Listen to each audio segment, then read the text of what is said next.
istrinya tercinta Terus Khadijah bagaimana radhiyallahu hubungan anha dengan anak dan saya yang mengatakan sekolah zammiluni pesantren? zammiluni inni Ini akhsha mau alaykum. nanya.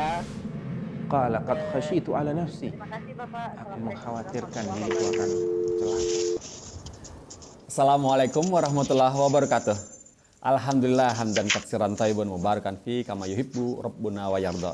Pemirsa Fatwa TV dan pendengar radio, berjumpa lagi kita di acara kesayangan kita live interaktif meneladani akhlak Rasulullah Sallallahu Alaihi Wasallam, yaitu setiap hari Kamis insya Allah kami istiqomah pada pukul 4 sore.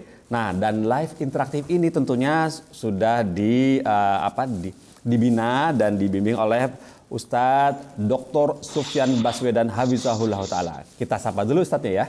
Ya, Assalamualaikum warahmatullahi wabarakatuh Ustadz. Waalaikumsalam warahmatullahi wabarakatuh. Masya Allah. Alhamdulillah, bi khair Ustadz. Alhamdulillah. Gimana Ustadz di sana di Solo kabarnya? Ya, alhamdulillah. Setahuannya masih zona merah ini. Oh, masih zona merah ya? Belum diturunkan ya ini statusnya? Belum. Belum ya? Bagaimana merah putihnya masih berkibar, zona merahnya juga masih berkibar. Oh, habis zona merah tuh zona putih gitu Ustadz ya? Mudah-mudahan Masya gitu. Allah. Amin, mudah-mudahan Ustadz. Ya, terlihat segar Ustadz hari ini. Masya Allah. Gimana, Iya. terawih di rumah terus apa terawih online Ustadz? Terawih online. Ada ya Ustadz terawih online? Gimana Ustadz terawih di sana? Di rumah aja Ustadz ya? Iya, ada beberapa pertanyaan masuk lucu-lucu Ustadz memang mengenai soal terawih ini. Baiklah Ustadz, untuk itu kita sapa dulu pemirsanya. Silakan Ustadz mau menyapa pemirsa radio dan pemirsa televisi. Baik. Assalamualaikum warahmatullahi wabarakatuh para pemirsa Fatwa TV maupun yang menyimak lewat radio. Mudah-mudahan antum semua sehat walafiat dan diberi taufik oleh Allah Subhanahu wa taala untuk bisa menjalankan ibadah puasa di bulan Ramadan ini serta amal-amal yang lain dengan sebaik-baiknya. Amin. Nah, Baik, alhamdulillah. Pemirsa Fatwa TV, alhamdulillah kali ini acara live interaktif meneladani akhlak Rasulullah SAW itu juga direlay radio RTVC dan anggotanya, yaitu kita sebutkan salah satu ya, Radio Binbas Yogyakarta, lantas Radio Sahabat Tegal, kemudian Radio MD FM Probolinggo, kemudian Radio Gema FM Bontang, lantas Radio Hang FM Batam, kemudian Radio Al-Hikmah Banyuwangi, lantas Radio Tuah FM Riau, kemudian Radio Madinah Caruban, kemudian berikutnya Radio Amuba Pangkal Pinang, kemudian Radio Dai Tengaran. Ya. Assalamualaikum para pemirsa radio, pendengar radio, jumpa lagi kita. Nah, alhamdulillah semoga acara ini bisa berlangsung dengan baik dan lancar, tidak ada gangguan sinyal dan lain-lain. Baiklah Ustadz, bagaimana kalau kita mulai dari pertanyaan pertama, boleh Ustadz ya? boleh. Ya, alhamdulillah. Baiklah, ini pertanyaan pertama dari Rizka di Solo. Solo. Rizka, oh ya dekat ya, tetangga ya Ustadz ya. Kok saya pas kontrol pas Solo juga nih. Jadi yang anak ini bertanya, ya, Mbak Rizka ini bertanya, apa yang dimaksud dengan peraih doif? Itu dari Mbak Rizka. Sementara Sulaiman di Pandeglang bertanya juga dengan hal yang sama. Kemudian hadis yang dihukumi hadis doif ini, hadis perawi yang lemah, padahal hadis tersebut diriwayatkan oleh 4 perawi misalnya. Lantas dari 4 perawi tersebut, apakah tidak didengar sama sekali periwayatannya? Nah, ini berhubungan Ustaz, penanyanya. Rizka di Solo dan Bapak Sulaiman. Monggo Ustaz, semoga ada jawabannya. Baik. Bismillah, alhamdulillah, wassalatu wassalamu ala khairi khalqillah Muhammad ibn Abdullah wa ala alihi wa sahbihi wa man wala amma ba'd. Ya, barakallahu fikum kepada ukhti Rizka dan Sulaiman ya. Baik, terkait dengan apakah perawi yang dhaif itu atau siapakah mungkin ya. Dhaif itu artinya lemah, dan sebab seorang perawi itu dilemahkan itu banyak. Ada kalanya karena kefasikan dia bukan seorang yang soleh. Orang fasik itu definisinya pernah berbuat dosa besar dan belum bertaubat atau continue berbuat dosa kecil. Kalau ada seorang perawi misalnya ini, dikenal dia suka dengerin musik, dengerin lagu-lagu, maka dia dianggap perawi yang fasik dan hadisnya dianggap lemah.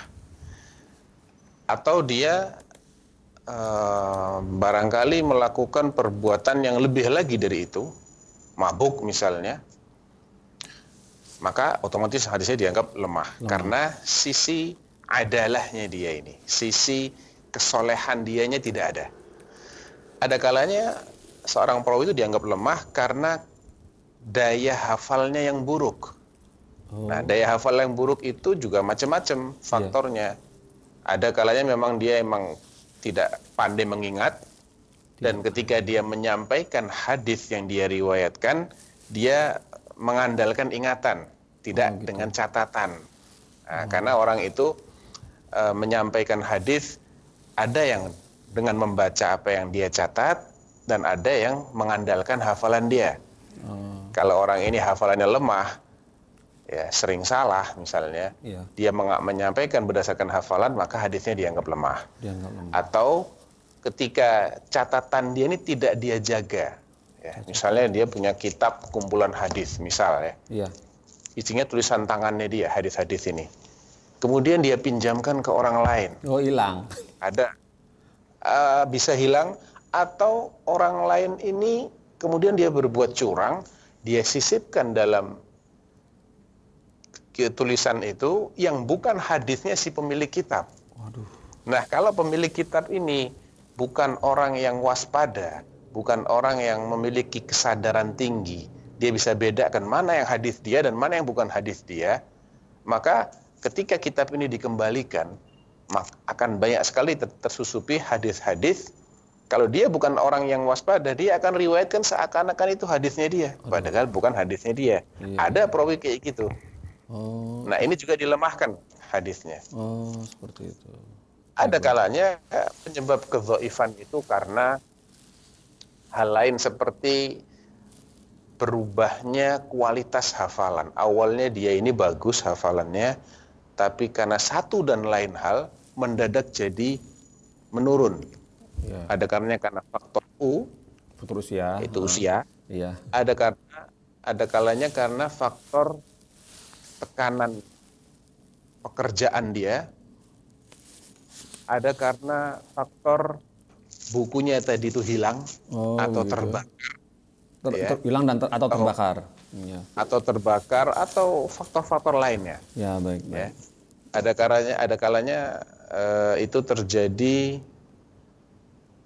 ya begitu saja ya, nggak ada penyebab yang jelas, tiba-tiba hafalan itu melemah. Tapi kebanyakan karena faktor memang karena faktor usia. Baik, Ustadz, ini sudah alhamdulillah. Semoga tadi Mbak Rizka dan Mas Sulaiman bisa mengerti apa yang sudah disampaikan Ustadz Sofyan. Lantas Ustadz, ini sudah ada penelpon, kita terima boleh? Sebentar, kurang satu poin tentang boleh. Ada 4 perawi kok tetap didoifkan, kenapa? Tergantung. Kalau 4-4-nya ini punya faktor penyebab kedhaifan yang berbeda-beda, bisa jadi saling memperkuat. Bisa. Tapi kalau keempat-empatnya nih misalnya nih, dia bermuara ke satu perawi. Gitu. Dan perawi ini bermasalah juga, maka tetap saja dia dhaif. Ya, kadang kedhaifan itu kan tidak hanya pada satu perawi, mungkin ada 1 atau 2 atau lebih dari itu. Kalau yang ini dhaif, ya ini dhaif A, dhaif B, dhaif C, dhaif D. Mereka semuanya meriwayatkan dari jalur yang sama. Guru mereka satu dan gurunya dhaif juga. Mau 100 tetap dhaif hadis. Iya. Masya Allah, bisa sampai begitu ya, Masya Allah. Masya Allah. Tapi Ustaz, ini ada penelpon masuk, boleh ditanggapi? Boleh. Ya. Baiklah. Assalamualaikum Fatwa TV. Assalamualaikum. Waalaikumsalam warahmatullahi wabarakatuh. Masya Allah. Dari Bapak siapa nih, di mana? Rizal di Singkawang, Kalimantan. Wah, Masya Allah, Pak Rizal, langganan kita nih, pemirsa setia, Masya Allah, Pak Rizal. Apa kabar Pak Rizal? Baik-baik? Alhamdulillah, baik. Alhamdulillah. Silakan Pak Rizal, kalau ada yang mau disampaikan. Ustaz, Waalaikumsalam warahmatullahi wabarakatuh. Begini Ustaz, Ana mau nanyakan apakah Rasulullah SAW ketika selesai salat fardu, ketika selesai salam, ketika selesai berzikir, beliau tidak pernah berdoa setelah itu. Ana gini Ustaz, apakah boleh Ana ketika setelah salam, setelah salat fardu, setelah berzikir, Ana berdoa sendiri gitu Ustaz? Mohon nasihatnya. Sekian, jazakallahu khairan. Assalamualaikum warahmatullahi wabarakatuh. Waalaikumsalam Bapak Rizal. Baik, barakallahu fiik Pak Rizal di Singkawang. Jawabannya ada dua di sini ya. Pertama, pertanyaan tentang apakah Rasulullah SAW setelah salat fardu tidak pernah berdoa. Saya tidak berani mengatakan iya, tidak pernah sama sekali. Nggak berani saya mengatakan begitu. Walaupun kebiasaan yang lebih sering dilakukan Rasulullah adalah melanjutkan dengan zikir. Adapun doa yang lebih afdal, sekali lagi lebih afdal itu bukan berarti tidak boleh ya, tapi lebih afdal adalah saat seseorang masih dalam sholatnya. Berdasarkan hadis Nabi SAW terkait dengan sujud. Ya, posisi sujud itu adalah posisi manusia paling dekat dengan Allah. Aqrabu ma yakunul abdu min rabbih wa huwa sajid. Ya. Sedekat-dekat hamba dengan Rabb-nya adalah ketika dia sedang sujud dalam salatnya maksudnya. Oleh karena itu Nabi menganjurkan wa ammas sujud fa'aktsiru fihi du'a faqaminun ay yustajaba lakum. Adapun saat sujud perbanyaklah doa karena itu sangat berpotensi untuk diijabahi. Posisi lain atau kesempatan lain dalam sholat di mana seseorang itu dianjurkan untuk banyak berdoa adalah setelah tasyahud akhir dan sebelum salam. Itu juga saat seseorang dianjurkan untuk banyak berdoa. Dan dua-duanya berdasarkan hadis yang sahih. Adapun berdasarkan qiyas, berdasarkan analogi, kalau ditanya, ketika seseorang sedang menjalin kontak dengan Allah, dengan seseorang setelah dia menjalin kontak dengan Allah, kan lebih baik doa itu dipanjatkan saat kontak masih terjadi. Nah, sholat itu kan yunajillah, munajat, bermunajah kepada Allah. Kita membisikkan, mengeluhkan, meminta, mengajukan daftar permintaan kita kepada Allah. Oleh karena itu saat sholat itu lebih afdol daripada setelah sholat. Bukan berarti tidak ada anjuran untuk berdoa di luar sholat. Berdoa kapan saja. Berdoa itu diperintahkan kapan saja. Cuman yang kita bahas adalah mana yang lebih afdal. Boleh nggak berdoa setelah sholat? Bagus, sangat bagus. Ya, Rasulullah pernah doa nggak? Ya, kalau kita perhatikan dari sebagian bacaan zikir pagi dan petang atau zikir selepas sholat, insya Allah ada yang merupakan redaksi doa alias minta, ya. Mungkin seperti doa zikir pagi dan petang yang biasanya dibaca setelah sholat subuh ya. Kan di situ ada permintaan Allahumma inni as'aluka ilman rafi'an, seperti itu. wariskan thayyiban, Ya. Kemudian bismillahilladzi la yadurru ma'asmihi syai'un fil ardi wala fis sama' wa huwas samiul alim. Itu kan secara tidak langsung ada permintaan di situ. Iya. Ya, jadi nggak ada masalah. Alhamdulillah. Seperti itu ya jawabannya Ustaz. Alhamdulillah. Jazakallah khairan Ustaz atas jawabannya. Baiklah, ini sudah ada penelpon masuk lagi Ustaz. Tanggapi ya, boleh ya? Ya, silakan. Baik. Boleh. Assalamualaikum Fatwa TV. Assalamualaikum. Wah, Masya Allah. Terputus Ustaz. Kita langsung ke pertanyaan yang masuk saja nih. Nah, ini Ustaz. Ini ada pertanyaan yang menarik sekali nih. Insya Allah, seperti dari Rean Fahmi Septian nama. Panggilannya Rean di Provinsi Bengkulu. Nah, pertanyaannya seperti ini Ustaz. Bismillah. Ustadz, saya ingin bertanya mengenai fatwa Dewan Al-Irsyad nomor 002 DFPA /11/1438 tentang penggunaan obat penunda haid untuk jamaah haji dan orang berpuasa. Nah, Masya Allah Ustadz. Kita boleh jeda dulu sedikit nggak Ustadz? Ada telepon masuk. Boleh. Boleh ya? Ini tentang tentang hasil fatwa Ustadz. Penelpon masuk ya. Assalamualaikum Fatwa TV. Putus lagi Ustaz. Qadarullah. Kita lanjut ya Ustaz ya. Lanjut dulu aja ya. Ya, bismillah. Tentang penggunaan obat penunda haid untuk jamaah haji dan orang berpuasa. Hasil dari fatwa tersebut bahwa Dewan Fatwa tidak merekomendasikan penggunaan obat haid. Yang anak ingin tanyakan, tidak rekomendasikan ini maksudnya dalam artian bagaimana ya Ustadz? Seperti itu, mohon jawabannya. Seperti itu. Tapi Ustadz, jawabannya pending dulu sedikit. Ada penelpon masuk, boleh ya Ustadz ya? Ya, tidak apa-apa. Kasihan mereka udah ini soalnya udah ngantri. Assalamualaikum Fatwa TV. Waalaikumsalam warahmatullahi wabarakatuh. Masya Allah, waalaikumsalam warahmatullahi wabarakatuh. Dari Ibu siapa di mana? Dari Ibu Nur, Kampar Riau. Waduh, cukup jauh nih. Ibu Nur di Riau. Baiklah Ya. Ibu Nur, silakan. Ya, terima kasih ya. Saya ingin menanyakan, ya Ustadz, saya ingin menanyakan soal yang sekarang kita alami dalam wabah penyakit sekarang ini Ustadz.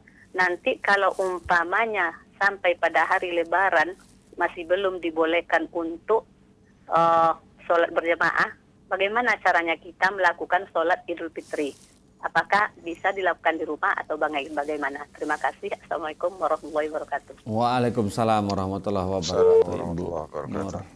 Iya, barakallahu fiik Ibu Nur.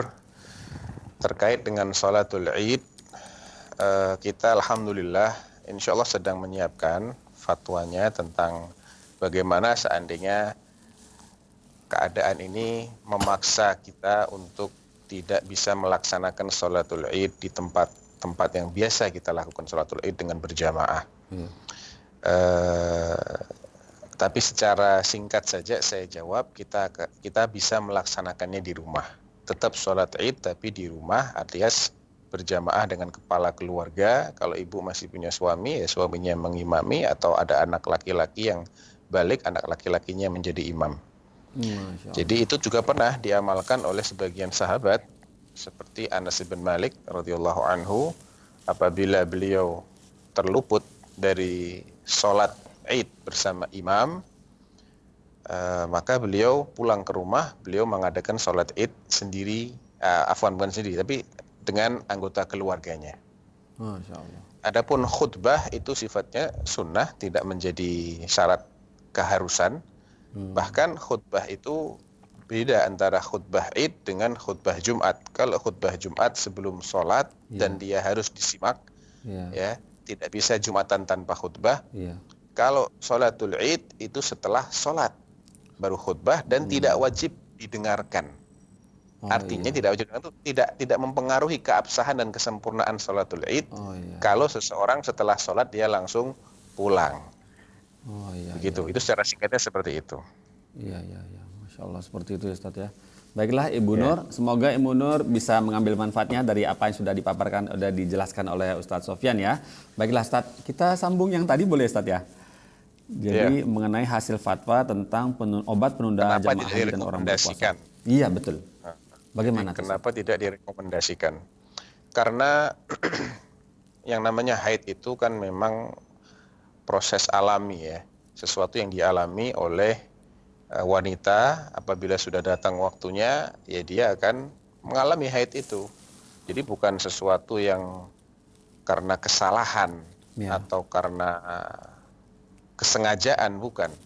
Nabi SAW ketika Aisyah radhiyallahu anha bersama beliau dalam perjalanan haji wada, dan haji wada itu adalah haji pertama dan terakhir Rasulullah SAW. Sejak beliau diangkat menjadi Nabi dan Rasul, haji pertama dan haji terakhir adalah haji wada. Oleh karena itu bisa dibayangkan betapa inginnya istri-istri Nabi itu, terutama Aisyah radhiyallahu anha, untuk bisa melakukan semua proses manasik ini tanpa terhalang oleh haid. Tapi qadarullah, menjelang masuk kota Mekah, Aisyah haid, nangis. Beliau nangis. Ditanya Nabi, kenapa kamu menangis? Anufisti, ya ini healthy, kamu haid ya? Iya, kata Aisyah. Qala inna hadza amrun qad katabahu Allah ala banati Adam. Ya ini perkara yang sudah Allah tetapkan atas kaum perempuan. Semua perempuan normalnya mengalami haid selagi dia masih belum menopause tentunya. Oleh karena itu, if'ali ma yaf'alul hajj ghaira alla tatufi bil baiti hatta tathuri. Lakukan semua yang dilakukan oleh jamaah haji kecuali satu, jangan tawaf sampai kamu bersih dulu. Oh, gitu. Nah, berangkat dari sini, yang namanya ramuan, obat-obatan, mungkin herbal ya kalau zaman dahulu, Iya. untuk menunda haid itu ada sebetulnya. Iya. Ada. Tapi Nabi tidak menganjurkan dari awal agar Aisyah atau Menggunakan. istri-istri yang lain mengkonsumsi itu. Konsumsi itu. Sehingga padahal kemungkinan orang-orang yang akan berangkat bersama Nabi itu mengalami haid ada. Ada kemungkinan itu ada. Kekhawatiran akan terhalang oleh haid itu ada. Tapi kenapa tidak dianjurkan oleh Nabi? Nah, inilah yang menjadi alasan kenapa kita tidak merekomendasikan. Ya. Bukan berarti nggak boleh loh ya. Bolehnya sih boleh, tapi beda antara kita merekomendasikan, menganjurkan dengan kita tidak menganjurkan. Harus dibedakan. Bukan berarti kita melarang, tidak. Nah, itu yang pertama. Yang kedua, obat-obat penunda haid itu biasanya bekerja secara hormonal dengan mempengaruhi hormon. Nah, ada kemungkinan akan timbul efek samping kalau orang mengonsumsi obat-obat yang mempengaruhi hormonnya dia. Oh, iya. Nah, oleh karena hendaknya seseorang itu memprediksi dari awal ketika dia mau berangkat tanggal sekian. Kalau dia punya kebiasaan rutin haid pada tanggal sekian sampai tanggal sekian setiap bulannya, cobalah diprediksi, dihitung dulu sampai saat dia sudah harus melaksanakan umroh atau haji supaya tidak bertepatan dengan hari haidnya dia. Tapi seandainya terjadi sesuatu yang memang pilihannya cuma dua ini. Kalau dia tidak minum obat penunda haid, maka dia akan mengalami haid. Dan haidnya itu biasanya akan menghabiskan waktu yang tersisa untuk melaksanakan umroh. Alias dia tidak akan bersih kecuali setelah mereka pada pulang. Dan dia nggak mungkin sendirian di Mekah. Nggak mungkin dia akan memisahkan diri dengan rombongan. Silahkan konsumsi obat penunda haid kalau memang pilihannya itu menyulitkan seperti itu. Ya, baik. Itu lebih ringan daripada dia harus kehilangan kesempatan untuk umroh dan dia juga tidak memiliki cukup biaya untuk bertahan menunggu sampai dia itu bersih dan baru bisa menyelesaikan umrohnya kemudian pulang sendiri. Maka pilihan untuk mengonsumsi obat penunda haid tentunya yang tidak memudaratkan dirinya ya. Baik. Itu adalah opsi yang menjadi win-win solution lah seperti itu. Baik, Kira-kira. alhamdulillah, Wallahu Ustaz. a'lam. Masya Allah. Baik, Ustaz. Ini sudah ada penelpon masuk lagi. Kita tanggapi boleh, Ustaz? Silakan. Baiklah. Assalamualaikum Fatwa TV. Assalamualaikum. Waalaikumsalam. Baiklah, dari Ibu siapa di mana nih? Ibu Amar Ibu Ama di mana? di Jakarta. Baiklah, Ibu Amar di Jakarta. Silakan, Bu. Ini mau nanya untuk di bulan Ramadan ini baiknya tilawah atau murajaah? Oh, tilawah atau murojaah? Heeh. Oh, gitu. Lebih utama mana? Oh, baiklah. Baik, terima kasih Ustaz jawabannya. Ya, baiklah. Assalamualaikum. Sama-sama, Ibu. Waalaikumsalam warahmatullahi wabarakatuh. Silakan, Ustaz. Taib. Sebetulnya sih kalau kita lihat pahalanya kan sama aja gitu ya. Mekanisme seseorang mendapatkan pahala dengan membaca Al-Quran itu setiap satu huruf 10 kebaikan, 10 pahala. Entah itu mau baca berkelanjutan, tilawah, atau dia mengulang-ulang, sama aja. Sama aja. Kalau dilihat dari segi kuantitasnya, jumlah pahala yang akan dia dapatkan berbanding lurus dengan banyaknya huruf yang dia baca. Baik itu dibaca dengan tilawah maupun dibaca dengan murojaah. Nah, Baiklah, Ustaz. tapi kalau dia punya maksud lain di balik itu, seperti misalnya kesempatan saya untuk murojaah itu paling bagus, paling kondusif adalah di bulan Ramadan.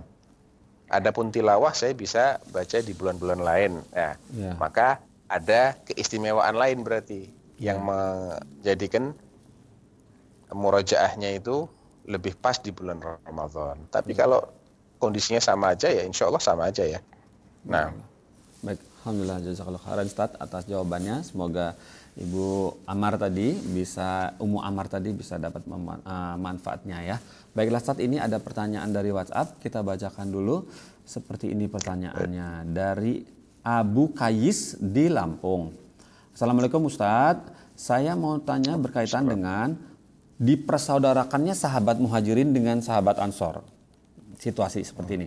Nah, dalam hal ini saya mau tanya bagaimana sahabat Abdurrahman bin Auf ditawarkan istri-istri sahabat Ansor.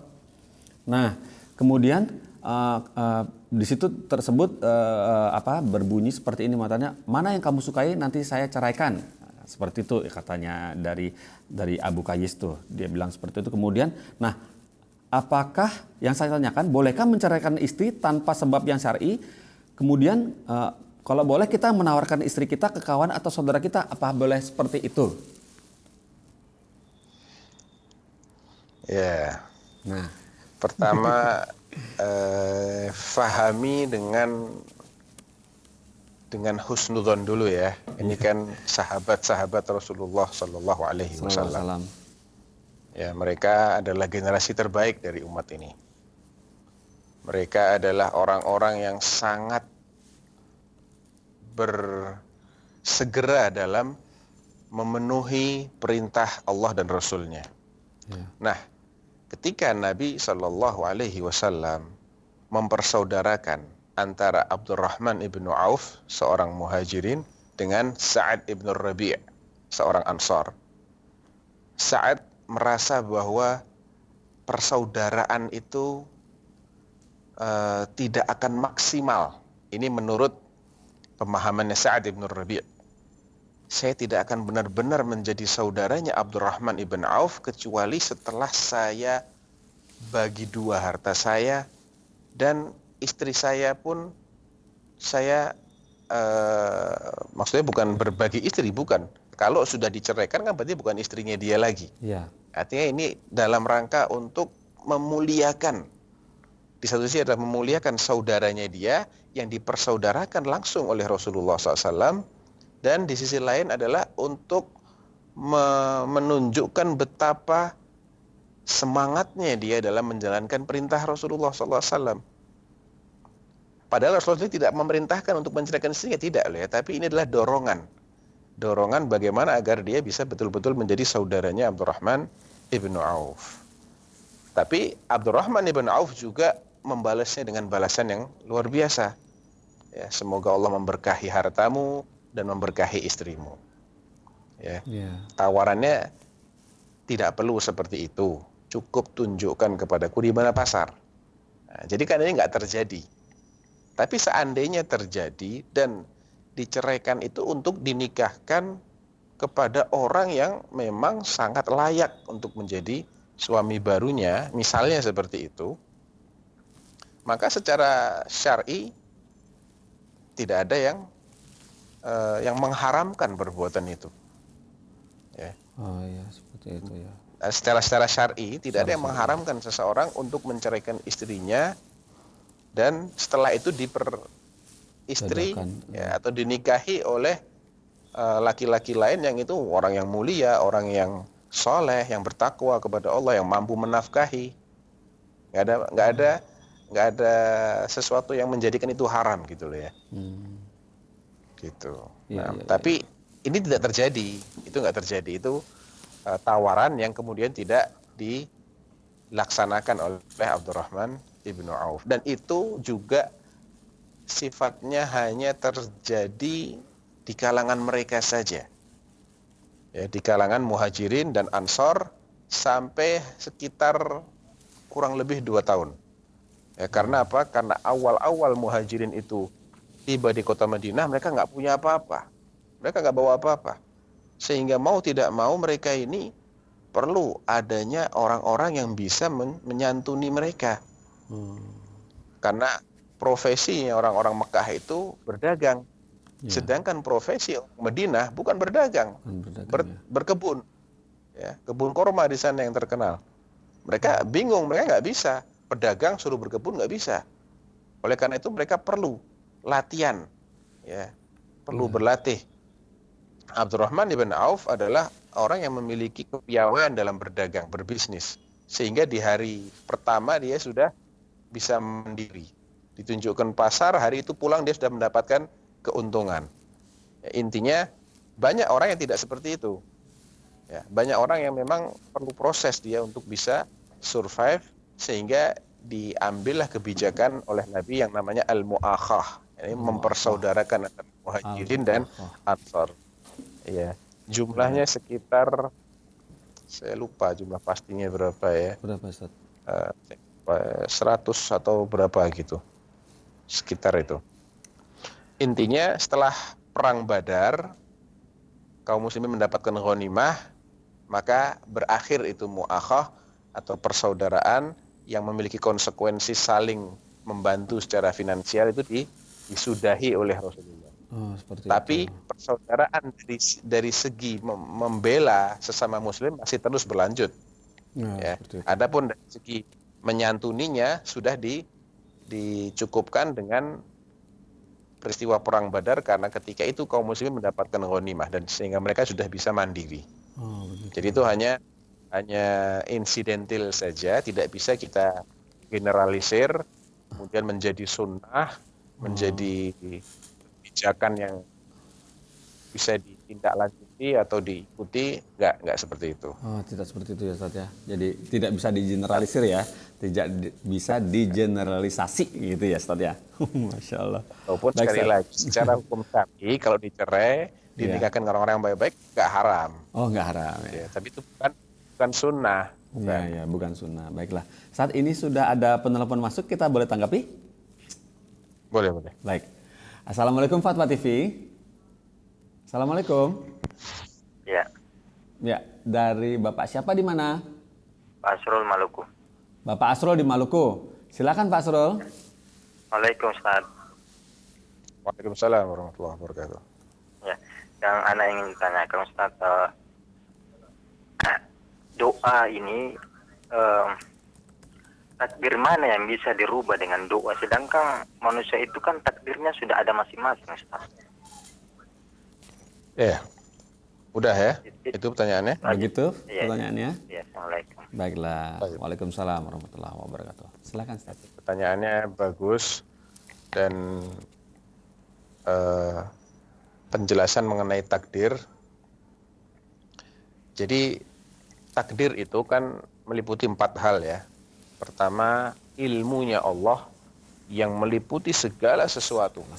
Baik yang pernah terjadi di masa lalu, yang sedang terjadi saat ini, maupun yang akan terjadi di masa mendatang.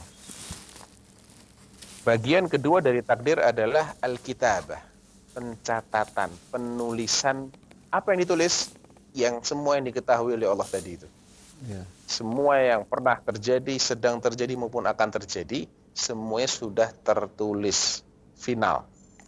Nah, masih ada lagi dua bagian takdir, yaitu al-masyiah, kehendak Allah terhadap sesuatu yang akan terjadi. Kalau dia itu sampai terjadi benar-benar, berarti dia dikehendaki dulu oleh Allah, baru dia terjadi. Kalau nggak dikehendaki, mustahil akan terjadi. Itu yang ketiga. Yang keempat adalah Allah menciptakan apa yang memang Allah kehendaki untuk terjadi. Itu 4 unsur. Keempat-empat ini namanya takdir. Kembali kepada doa kok merubah takdir. Takdir itu kan salah satunya sesuatu yang sudah tercatat. Ya. Kalau dia belum terjadi tapi sudah tercatat, nah tercatat ini ada beberapa macam. Ada tercatat dalam catatan yang dibawa oleh malaikat, Ya. ada tercatat dalam lauhul mahfuz. Ya. Kalau yang dimaksud adalah lauhul mahfuz, nggak ada perubahan di situ. La yubad qawlu ladayya. Tidak ada pergantian pada perkataan yang ada di sisiku, di lauhul mahfuz. Di sisi Allah nggak ada pergantian apa-apa. Rufi'atil aqlam wa jaffatis suhuf. Dalam hadis disebutkan pena untuk mencatat takdir sudah diangkat, nggak nulis lagi, dan lembarannya sudah kering, tintanya sudah mengering, Sudah ditutup. jadi sudah baku. Itu yang di Lauhul Mahfuz. Tapi yang dalam catatan malaikat itu sifatnya editable lah, kalau bahasa kita ya, editable, bisa diedit. Ya, ini nggak baku. Ya, tapi semua perubahan pada kitab catatan yang ada di tangan malaikat itu semuanya akan mengikuti yang ada di sana. Oh gitu. Jadi malaikat kan nggak tahu apa yang akan terjadi di masa depan, nggak tahu malaikat.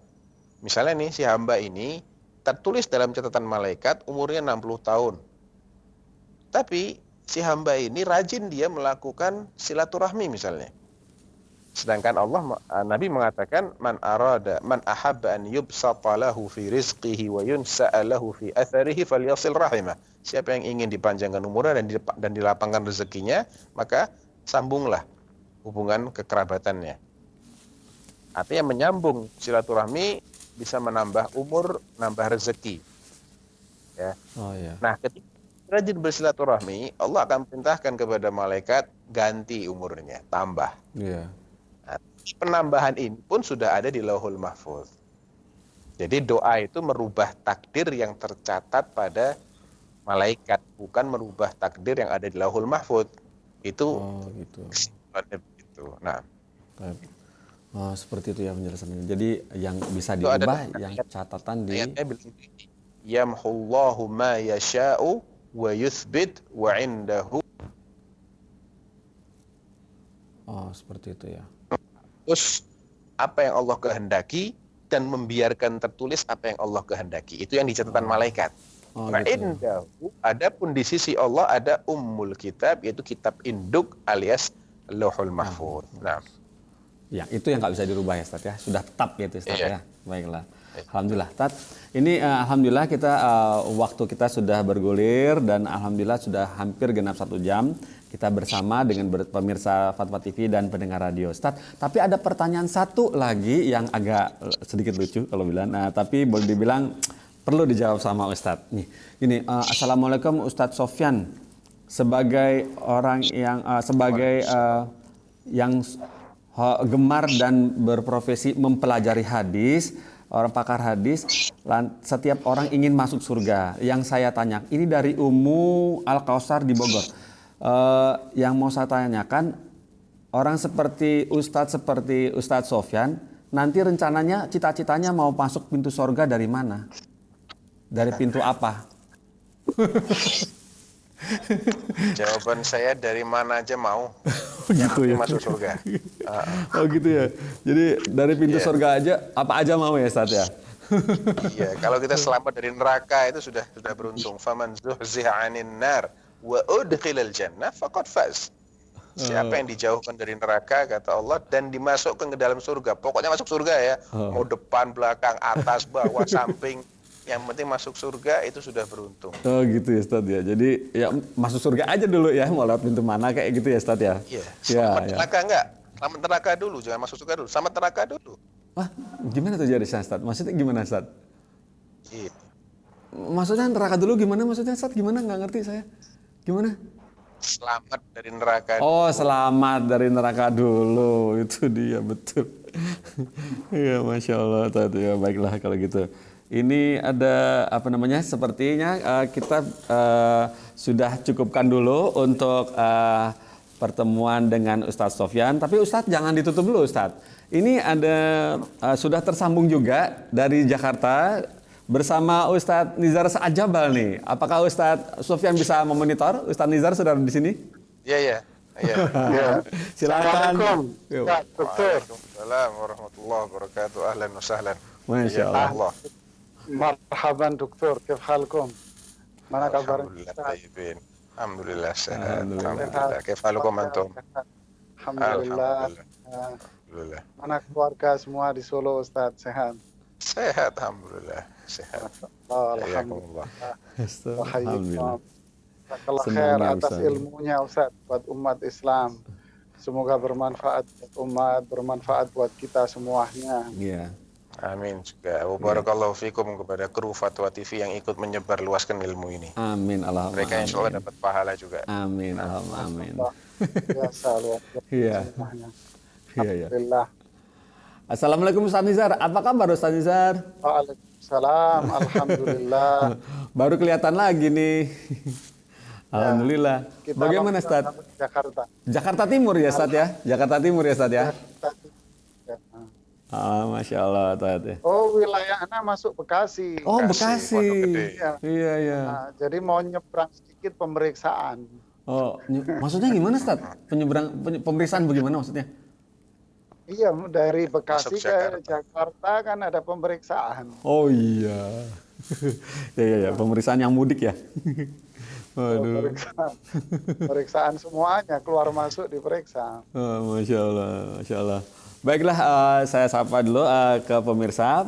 Assalamualaikum pemirsa Fatwa TV. Seperti yang kita lihat di sini bahwa sudah terkoneksi Ustadz Sofyan Baswedan di Solo, di kota Solo, Surakarta.